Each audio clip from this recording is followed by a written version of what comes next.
ये कहानी है सुकरात की। एक बार सुकरात के शिष्य ने सुकरात से पूछा कि आपके सफलता का क्या राज है? इंसान सफल कैसे हो सकता है?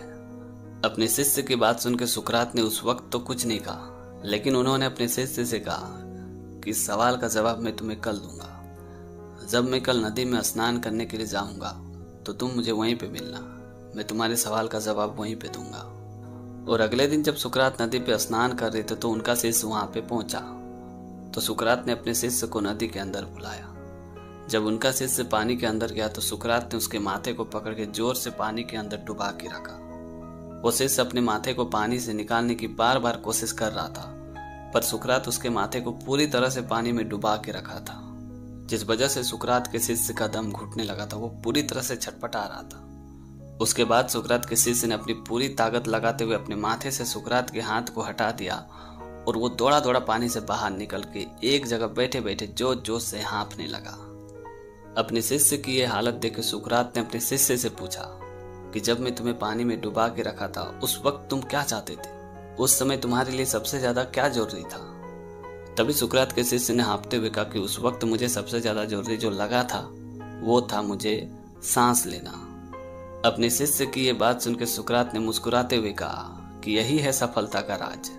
जब तुम सफलता को उतना ही जरूरी समझ के चाहोगे जितना जरूरी तुम सांस लेना चाहते हो, तो वो तुम्हें मिल ही जाएगी। इसके अलावा सफलता का और कोई राज नहीं है। तो दोस्तों, छोटी सी कहानी में यह सिखाती कि सफलता कोई जादुई चाबी नहीं है जो हमारे सामने किसी चांदी की थाल में रख के परोस दी जाए। उसके लिए मेहनत करनी पड़ती है, पसीना बहाना पड़ता है। डॉक्टर कोलियर कहते हैं कि सफलता उन छोटे छोटे प्रयासों का जोड़ है जो हम खुद के लिए हर रोज करते हैं। ये कहानी है श्री बांके बिहारी जी की। काफी समय पहले की बात है।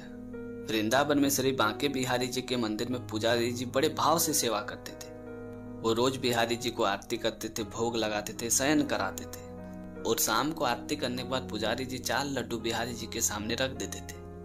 उनका ये मानना था कि अगर बिहारी जी को रात में भूख लग जाए तो वो ये लड्डू खा लेंगे। उसके बाद वो पट को बंद कर देते थे और अगले दिन जब पुजारी जी पट खोलते थे तो उन्हें वहां लड्डू बिखरे हुए मिलते थे और इसी वजह से पुजारी जी हर रोज वहां 4 लड्डू रखा करते थे। एक दिन पुजारी जी बांके बिहारी जी को शयन कराने के बाद 4 लड्डू रखना भूल गए और पट बंद करके अपने घर पे चले गए। रात के करीबन 1-2 बज चुका था। सभी दुकानदार अपनी दुकानें बंद कर करके घर पे जा रहे थे। जिस मिठाई की दुकान से पंडित जी 4 लड्डू हर रोज बांके बिहारी जी के लिए ले जाते थे, उस दुकान में एक छोटा सा बच्चा गया और दुकानदार से कहने लगा कि मुझे लड्डू चाहिए। तो उस दुकानदार ने बच्चे से कहा कि लल्ला, अभी तो लड्डू खत्म हो गई है, तुम कल आना, मैं तुम्हें कल लड्डू दूंगा। तो उस छोटे से बच्चे ने जिद करते हुए कहा कि नहीं नहीं, आपके दुकान में 4 लड्डू रखे होंगे, आप जाइए जरा चेक कीजिए, वो लड्डू जरूर होंगे। उस बच्चे की बात सुनने के बाद दुकानदार ने जब दुकान चेक किया तो वाकई में वहाँ 4 लड्डू रखे हुए थे।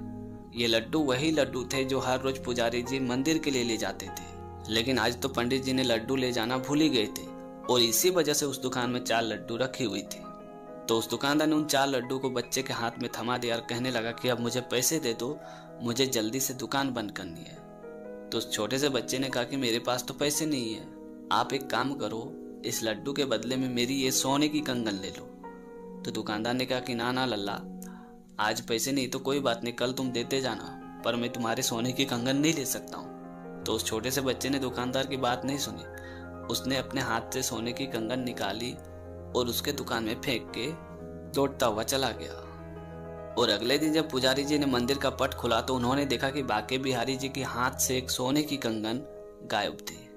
पुजारी जी ये सोच रहे थे कि अगर कोई चोर इसे चुराता तो एक ही क्यों चुराता, दोनों क्यों नहीं चुराया। और धीरे धीरे ये बात चारों ओर आग की तरह फैल गई। ये बात जब उस दुकानदार को पता चली तो उस दुकानदार ने अपने कंगन को निकाला और पंडित जी को दिखाया। तो पंडित जी ने कहा कि ये तो बिहारी जी की कंगन है, आपको कैसे मिली? तो उस मिठाई वाले ने बीती रात की सारी घटना पुजारी जी को बताई।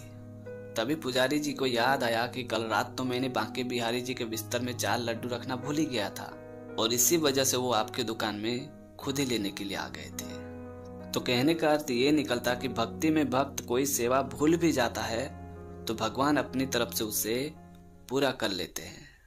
तो दोस्तों आज की कहानी आपको कैसी लगी कमेंट करके जरूर बताना, और अगर आपने हमारे चैनल को अभी तक सब्सक्राइब नहीं किया है तो प्लीज यार चैनल को सब्सक्राइब कर देना, क्योंकि इस तरह का कंटेंट मैं हमेशा अपने चैनल पे लाते रहता हूँ। तो आज के लिए इतना ही, मिलते अगली वीडियो में एक नई टॉपिक के साथ, एक नई कहानी के साथ। तब तक के लिए जय हिंद, वंदे मातरम।